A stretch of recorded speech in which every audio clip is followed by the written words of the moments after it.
Hi there, I'm Stan from Fairbanks, Alaska, and this is Axis Picks, Clawhammers, and Footstools. It's a radio thing. It's a video thing. It's underground. It's over the top. It's dancing between the raindrops. Hey, guess what we got today? You know, don't you love it when one of your favorite bands decides to take a chance, experiment a little, change it up, maybe pay tribute to some of their more esoteric influences. In this case, we have Jeff Tweedy and WILCO thinking about Krautrock, thinking about KRAFTWERK, thinking about Can, thinking about NEU, and doing something about it. This is the first time this album, this WILCO album, A Ghost Is Born, that the song we're going to be listening to comes from. This is the first album that Jeff Tweedy took over lead guitar himself. He had been taking some lessons, obviously taking some lessons from Neil Young, because, yeah, well, just pay heed, and we've got some Neil Youngisms in there, definitely, but the whole groove is very new, NEU, FAUST, Can, KRAFTWERK, Krautrock. Anyway, it's interesting though, because, you know, got Michigan Americana combined with a little bit of Krautrock there, and unique. Here we go. This is WILCO, Spiders, Kidsmoke, from A Ghost Is Born album.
sound.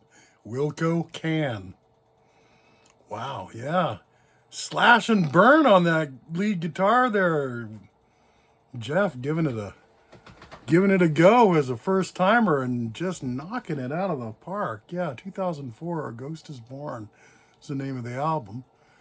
Wilco's the name of the band. Spider's Kidsmoke is the name of the song. I'm Than from Fairbanks, Alaska. This is Axis Picks. Claw Hammers and Footstools, that's the name of this. What's your name? Let's be friends. Hey, drop a like, get a subscription, leave me a comment, I'll get back to you. Hey, why not? It's for free. All this and rock and roll too. Yeah.